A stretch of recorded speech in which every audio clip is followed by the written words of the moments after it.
Hello friends, welcome to மாங்கனி சிறகுகள். நம்ம சேனலுக்கு மாங்கனி சிறகுகள்னு பேர் மாற்றிட்டு நம்ம போடுற ஃபஸ்ட்டு வீடியோ இது தான். ஆல்ரெடி நம்ம சேனலில் ஃபுல் ஹோம் க்ளீனிங் பார்ட் 1 வந்து வீடியோ அப்லோட் பண்ணியிருக்கோம். அதுக்கப்புறம் அதோட தொடர்ச்சியாக தான் பார்ட் 2 இப்போ நம்ம பார்க்க போகிறோம்.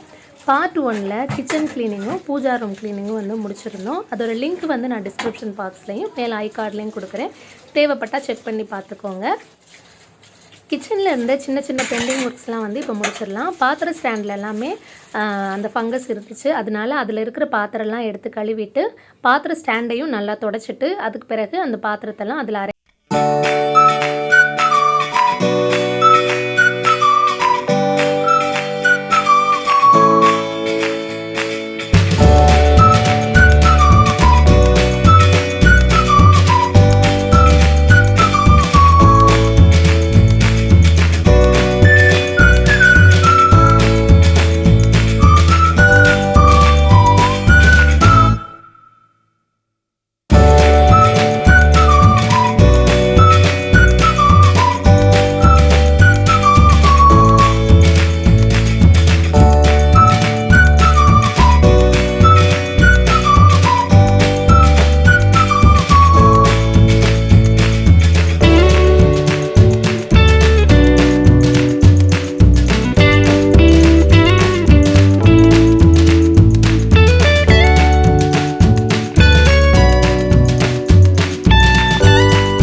பிடிக்கும். அதனால் நிறைய எனக்கு தமிழ் புக் படிக்கிறதுக்கு ரொம்ப பிடிக்கும். இப்போ ஊர்லேருந்து வரும்போதும் நிறையா கல்கி, பொன்னியின் செல்வன் அதெல்லாம் வாங்கிட்டு வந்திருக்கேன். இதெல்லாம் நான் போன வருஷம் படித்த புக்ஸு. இது அப்புறம் கண்ணதாசன் அவங்களோட கவிதைகளே நான் 7 பாகம் கிட்ட வச்சுருக்கேன். அப்புறம் ரிச் டேட் புவர் டேட் இந்த புக்கு, அப்புறம் மகாகவி, பாரதியார் கவிதை, இதெல்லாம் இப்போ நான் ஊர்லேருந்து வரும்போது வாங்கிட்டு வந்தேன் சில புக்ஸு. ஏன்னா இங்கே புக்ஸ் ரொம்ப கிடைக்கிறதில்ல தமிழ் புக்குலாம். அதனால் இப்போ ஊர்லேருந்து இதெல்லாம் வாங்கிட்டு வந்தேன்.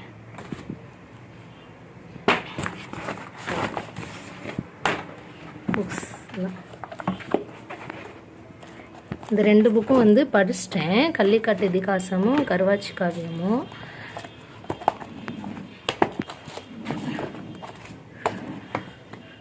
இதெல்லாம் படிக்கணும்.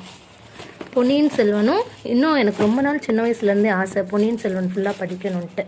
எனக்கு வாய்ப்பு கிடைக்கல. இந்த மாதிரி ஹஸ்பண்ட் கிட்ட கேட்டேன் வேணும்ன்ட்டு. அவங்க வாங்கும்போது மொத்தமாக சேர்த்து இவ்வளோ புக்ஸ் எனக்கு வாங்கிட்டு கொடுத்துட்டாங்க. அப்படியே இது பாருங்கள், பைபிள். இந்த பைபிள் எங்கள் அப்பா வச்சுருந்தாங்க. எங்கள் அப்பாவோட ஞாபகமாக நான் இங்கே ஊர்லேருந்து எடுத்துகிட்டு வந்திருந்தேன். நான் ஸ்கூல் படிக்கும்போதெல்லாம் இதுக்குள்ளே நிறைய காசு வச்சு யூஸ் பண்ணுவேன்.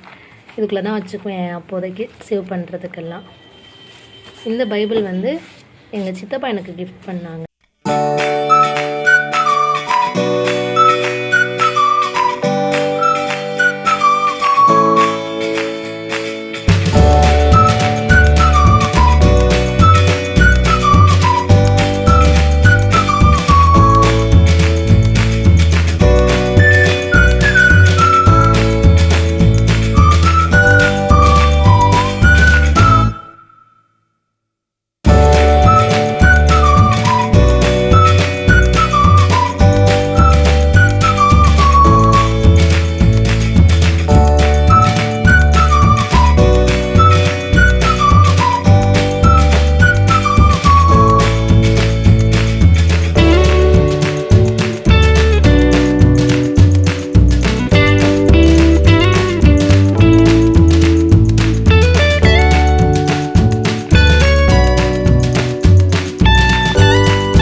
அப்புறமா வந்து இது 3 எனக்கு ரொம்ப பிடிச்சிருந்தது, அதை எழுதி வச்சுருக்கேன். இதிலலாம் வந்து சம்ரு சம்மியோட பழைய குட்டி குட்டி ஸ்டோரி புக்ஸ் அதெல்லாம் இருக்குது. அப்புறம் வந்து கொஞ்சம் பழைய ட்ராயிங் நோட்ஸ் எல்லாம் அதில் வச்சுருக்கோம். இதெல்லாம் வந்து கீழே வச்சுட்டேன். அவ்வளோதான், ஏதோ என்னால் முடிஞ்ச அளவுக்கு அரேஞ்ச் பண்ணி வச்சுருக்கேன். நான் நிறையா வந்து இந்த வீட்டு அழகு பொருட்கள்லாம் நான் வாங்கி வைக்கல. ஏன்னா எனக்கு இருக்கிற இடமே ரொம்ப கம்மியான இடம். அதில் என்னோடய பொருட்கள் வைக்கிறதுக்கே எனக்கு கரெக்டாக இருக்குது. அதனால நான் ரொம்ப அழகுபடுத்துகிற மாதிரி பொருட்கள்லாம் வாங்கலை. அதுக்கப்புறமா வந்து கம்ப்யூட்டரையும் க்ளீன் பண்ணி எடுத்துக்கலாம். அதுலேயும் நிறைய தூசி இருந்தது. பசங்க வந்து ஃப்ரீயாக இருக்கும்போது அவங்களுக்கு என்டர்டெயின்மெண்ட்டாக இருக்கிறது வந்து கம்ப்யூட்டர் பார்ப்பாங்க, ரைம்ஸ் ஏதாவது போட்டு பார்த்துட்ருப்பாங்க. அதனால அதையும் க்ளீன் பண்ணி வச்சிட்டோன்னா கொஞ்சம் ஈஸியாக இருக்கும். இப்போ வந்து அதை எல்லாமே தொடச்சிட்டு அதை எடுத்து வச்சுருக்கோம். இப்போ கம்ப்யூட்டருக்கு வந்து கீபோர்டுக்கும் மானிட்டருக்கும் நம்ம வந்து செப்ரேட்டாக கவர் வாங்கி மாட்டணும்னு தேவையில்லை. அதுக்கு ஒரு சின்ன டிப்பு தரேன்.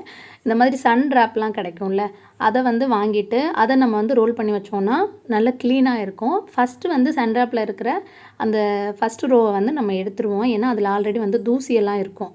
அது இருந்துச்சுன்னா நமக்கு வந்து கிளியராக இருக்காது. அதை வந்து ஃபஸ்ட்டு ரிமூவ் பண்ணிவிட்டு அதுக்கப்புறமா நம்ம கீபோர்டு எவ்வளோ சைஸ் வேணுமோ அந்த அளவுக்கு நம்ம வந்து அந்த சன்ட்ராப் வந்து கட் பண்ணிவிட்டு அதில் வந்து நம்ம அப்படியே அட்டாச் பண்ணி வச்சிடலாம். அப்போ அதில் வந்து நிறைய தூசியும் போகாது. கீபோர்டுக்கு வந்து